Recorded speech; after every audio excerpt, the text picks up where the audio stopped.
Bonjour, bonjour et bienvenue sur le plateau de Bâti-Journal TV. Nous sommes à Lyon, salon Eurobois 2024 et avec mes deux invités, nous allons faire un point d'étape sur la réglementation incendie et la construction bois. Avec nous pour en parler, Monsieur Raphaël Michaud, bonjour. Bonjour. Raphaël, vous êtes adjoint au maire de Lyon, délégué à la ville abordable, bas carbone et désirable. C'est ça, ABCD. ABCD. À côté de vous, Paul Jarquin. Paul, bonjour. Bonjour. Vous, Paul Jarquin, vous êtes président de FIBOIS, président France et Île-de-France, je crois. Et vous êtes aussi le président de REI Habitat. FIBOIS, qu'est-ce que c'est ? FIBOIS, c'est FIBOIS France, donc c'est l'association qui regroupe les associations interprofessionnelles régionales de la filière bois.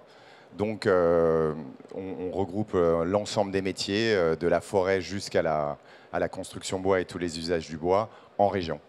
REI Habitat, rapidement. C'est un promoteur immobilier écologique qui, donc, depuis 15 ans, s'est spécialisé dans la construction bois et en bois français. Alors, avec vous, Paul, je vais vous demander de me faire un bilan d'étape, un point d'étape. Où est-ce qu'on en est aujourd'hui avec la réglementation incendie et la construction bois? Parce qu'on sait qu'il y a beaucoup de mouvements, il y a beaucoup de choses qui se disent et on ne sait pas trop où on en est, en fait. Faire un point d'étape, je pense qu'il faut commencer par un point de calendrier. Aujourd'hui, où on en est, c'est qu'on est en attente d'expertises qui sont en cours de la part du CSTB pour avoir un arbitrage, ou en tout cas des propositions sur les textes concernant le logement, le code du travail et ce qu'on appelle les ERP, donc les bâtiments de réception du public. On l'attend depuis le 15 décembre de l'année dernière, donc on va dire il y a un peu un moment de roulement de tambour. Après, une fois qu'on a dit ça, faut retourner un petit peu en arrière parce que c'est un sujet dont on parle depuis maintenant plusieurs années, avec des travaux initiés depuis 2021, notamment suite à une doctrine de la préfecture de Paris que tout le monde a beaucoup entendu parler. Alors, est-ce que vous pouvez nous la rappeler, cette doctrine ? Cette doctrine, c'est la préfecture de Paris qui a donc fait une doctrine prescriptive sur les matériaux de construction en bois et en biosourcé. Elle date de juillet 2021 et qui effectivement venait créer des nouvelles règles en fait, d'accompagnement pour la construction d'immeubles sur tous les types de bâtiments, que ce soit du logement, du bureau ou des commerces en bois. Et qui n'étaient pas les règles qu'on attendait, hein. Il y avait quand même une volonté, je dirais, collective de travailler sur une évolution des textes réglementaires, mais c'est vrai que le fait d'avoir des doctrines régionales, il y en a une aussi qui existe à Bordeaux, fait qu'aujourd'hui, on est dans un contexte un peu particulier, c'est-à-dire que si on construit un immeuble à Lyon ou à Paris, on n'a pas du tout les mêmes règles aujourd'hui qui accompagnent la conception et la réalisation des immeubles. Donc, ça crée un contexte réglementaire complexe qui n'est jamais propice, parce que quand on a des règles qui ne sont pas claires, sujettes à interprétation, pour tous les acteurs de la chaîne de valeur, les architectes, les maîtres d'ouvrage, les constructeurs, les bureaux de contrôle, on est dans une situation qu'on peut qualifier au moins de complexe et critique. Donc aujourd'hui, le CSTB devrait rendre son rapport. Qu'est-ce que vous en attendez ? On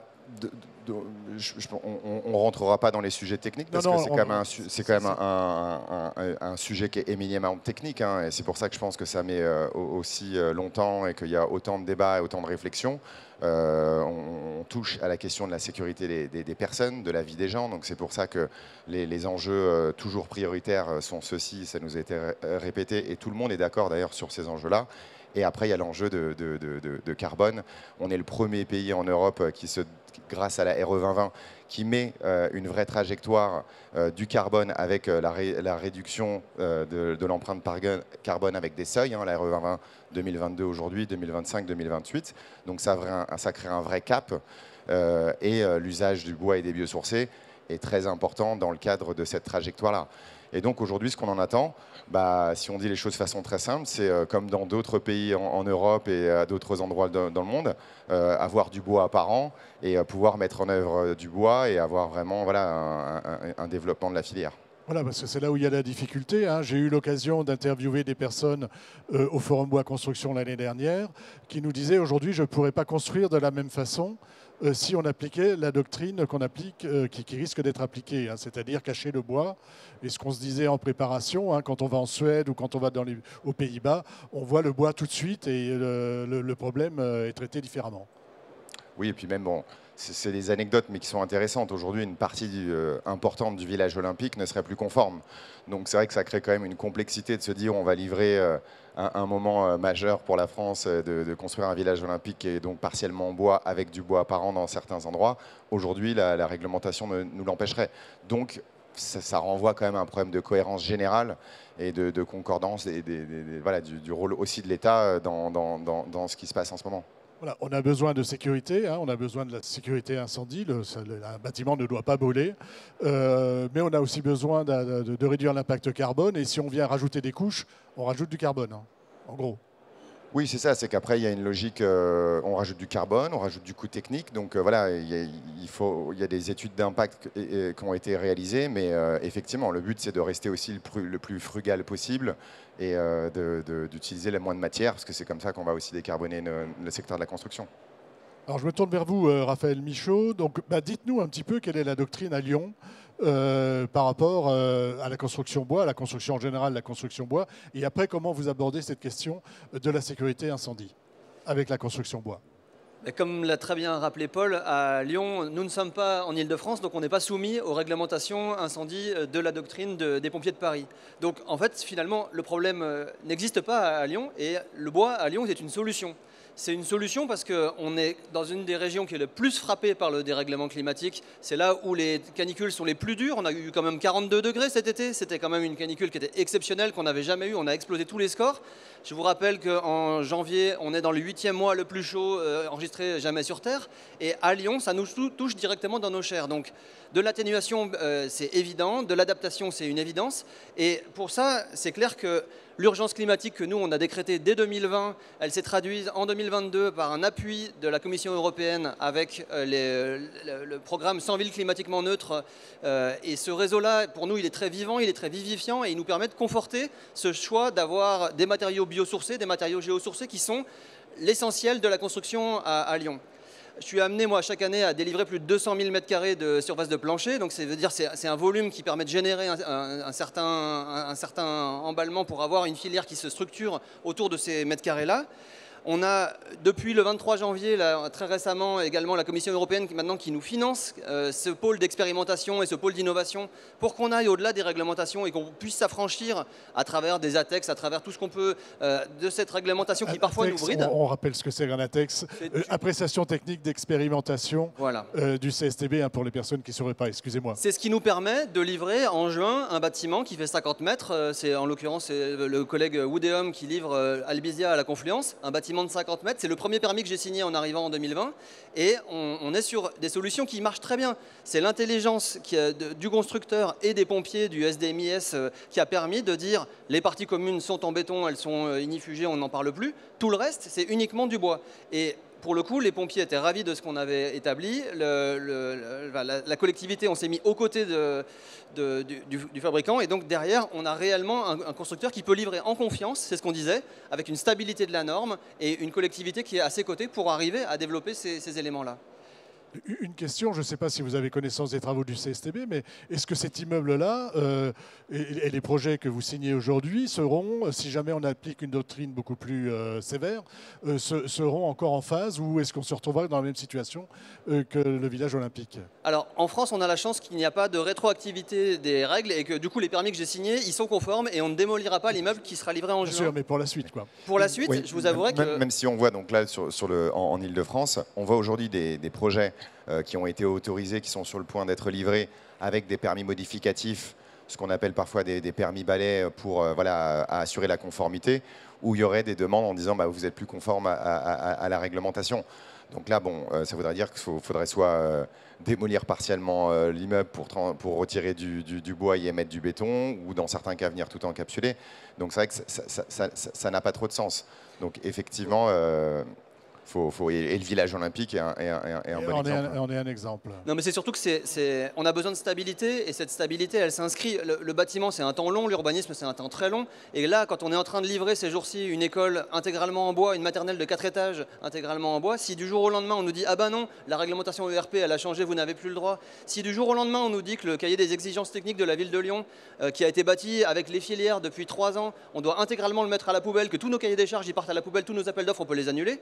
Finalement, on effondre la filière du bâtiment dans un temps qui n'a pas vraiment besoin de ça. Je veux dire, avec la volatilité du prix des matériaux, avec toutes les règles qu'on voit arriver, on a besoin de stabilité. Et à Lyon, je suis garant de cette stabilité. Donc, je suis très inquiet du fait que le CSTB a des atermoiements entre la stratégie nationale bas carbone et la sécurité incendie.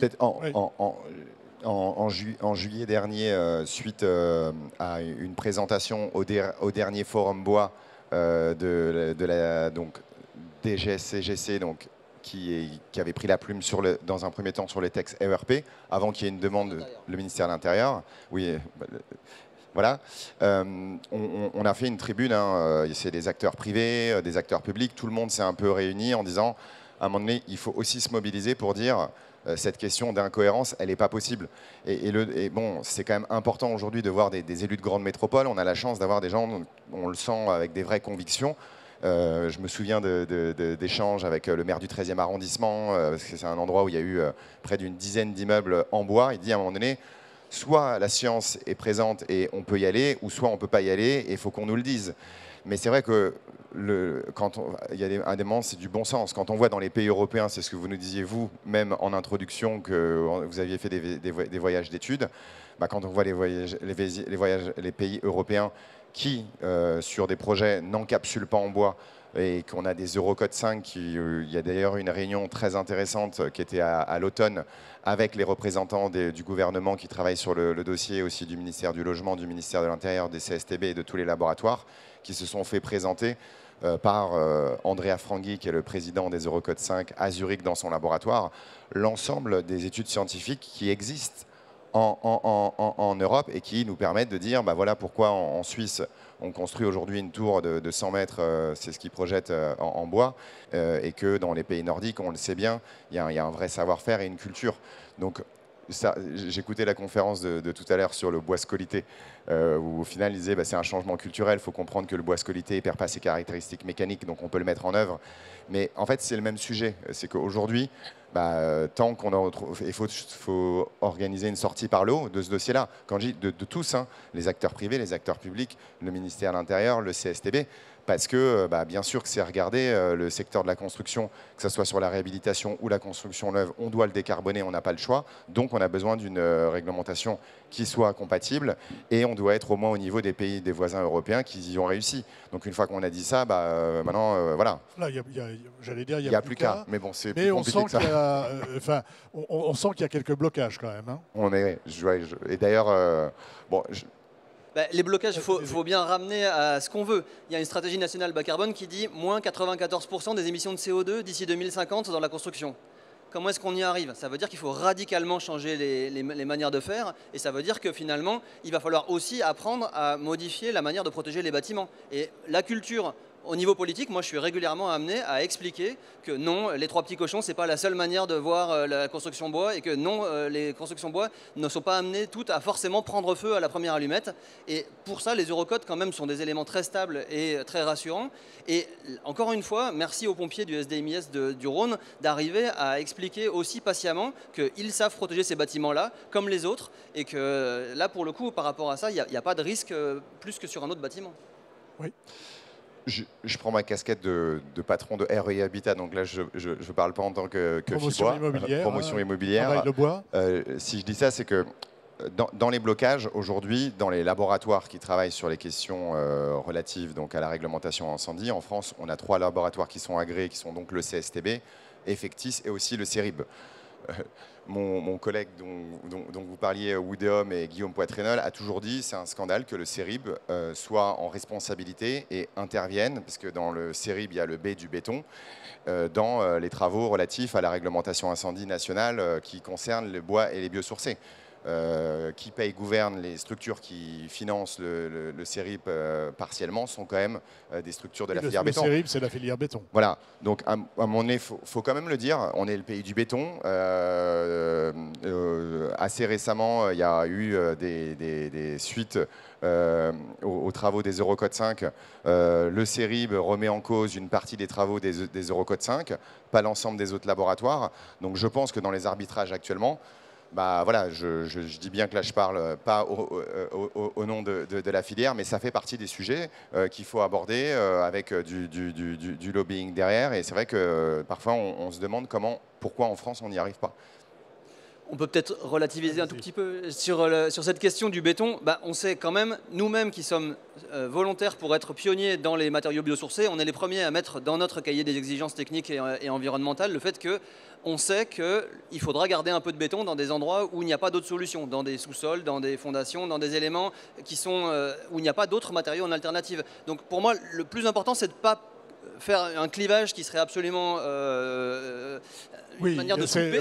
On a l'habitude de dire le bon matériau au bon endroit. C'est vraiment là-dessus, sur la mixité des matériaux qu'il faut aller. Moi, je me réjouis de savoir que la majorité des bâtiments à Lyon sont des bâtiments hybrides mélange bois-béton. C'est-à-dire que maintenant, le fait qu'une façade soit en bois, c'est plus une question. Par contre, est-ce qu'on a un coffrage perdu? Est-ce qu'on a, là, pour le coup, plein de choses que chaque jour, je découvre des nouveaux mots.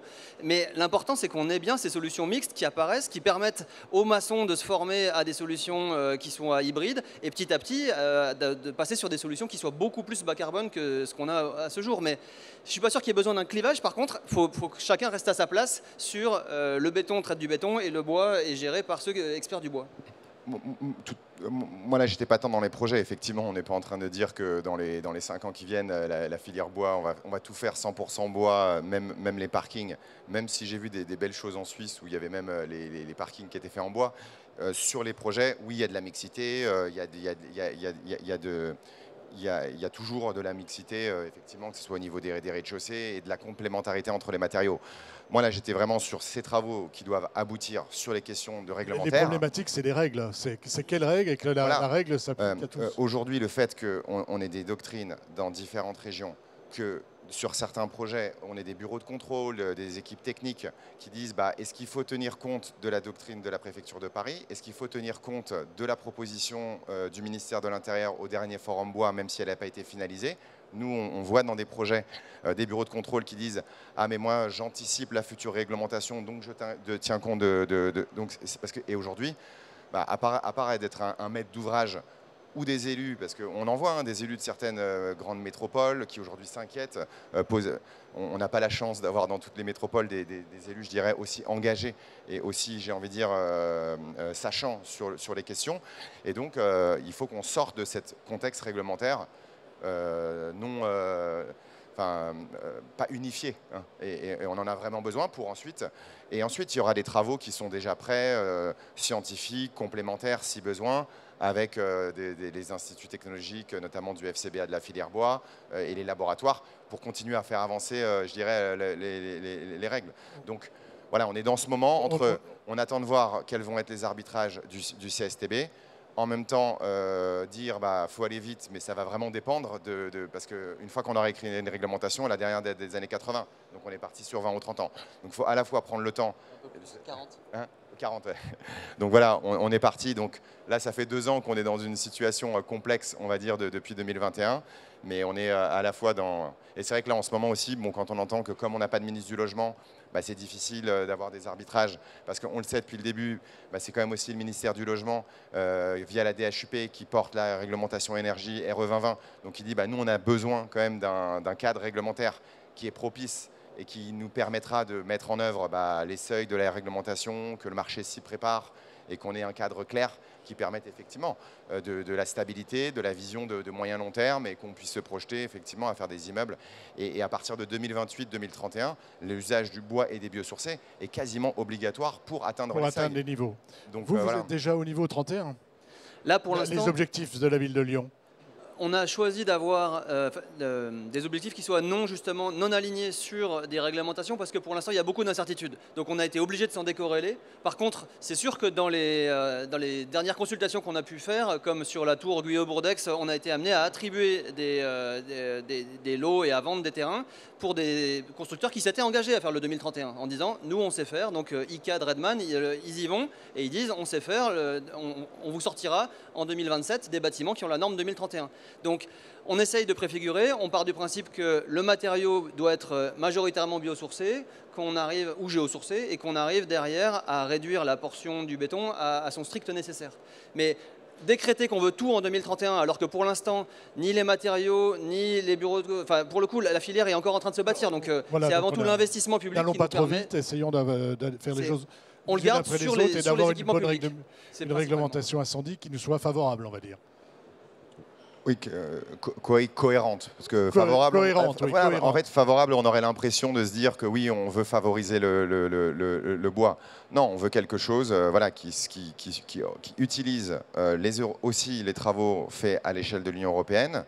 Bien sûr, les questions de réglementation et de sécurité sont à l'échelle nationale et même il faut laisser les travaux, on le voit bien, là, ça fonctionne très bien à Lyon entre les sapeurs-pompiers et la ville, mais on a besoin de quelque chose de cohérent et on en a besoin quand même rapidement, quoi. Parce que ce sera votre mot de la fin. Pour le coup, encore une fois, il n'y a pas de problème. L'important, c'est qu'il n'y ait pas un nouveau problème qui se crée là où déjà, nous, on essaie de faire sauter les verrous des volumes, le verrou des compétences, le verrou des recrutements pour qu'il y ait suffisamment d'artisans. Enfin, moi, vraiment, régulièrement, j'ai des démarches via France Urbaine, via des rencontres avec la DGALN, via des sollicitations auprès de la Direction Générale de la Sécurité Civile pour qu'on nous laisse faire ce qui marche très bien et bénéficier de l'intelligence collective qui marche très bien dans un réseau où la collectivité garantit une stabilité de la règle, elle accompagne ceux qui prennent des risques pour juguler ces risques et que ça reste dans des proportions acceptables.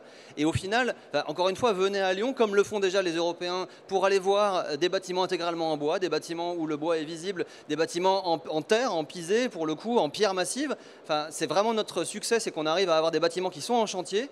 Et donc, j'aimerais bien qu'on puisse le pérenniser. Donc, pour moi, les enjeux et mon travail, c'est d'arriver à ce que cette stabilité perdure. De la stabilité et du bois visible. Prochain rendez-vous, donc le CSTB devrait rendre son rapport très rapidement là. On l'espère, même si là, je ne me permettrai pas de vous donner un calendrier parce qu'effectivement, c'était 15 décembre, mais là, on est tous dans cette attente. Voilà. Et on n'a pas de ministre du Logement. Ouais. Merci messieurs d'être venus sur le plateau de Bâti-Journal TV, donc nous faire un petit point d'étape et voir comment on peut travailler le bois tout en respectant une forme de réglementation incendie, je ne sais pas comment on peut dire finalement. Une émission, un temps d'échange à retrouver sur notre site internet Bâti-Journal TV bien sûr, et sur les sites de nos partenaires que sont le Salon Eurobois 2024, France Bois Forêt et les magazines Woodsurfer et l'Atelier Bois. Merci messieurs d'être venus jusque-là. Merci.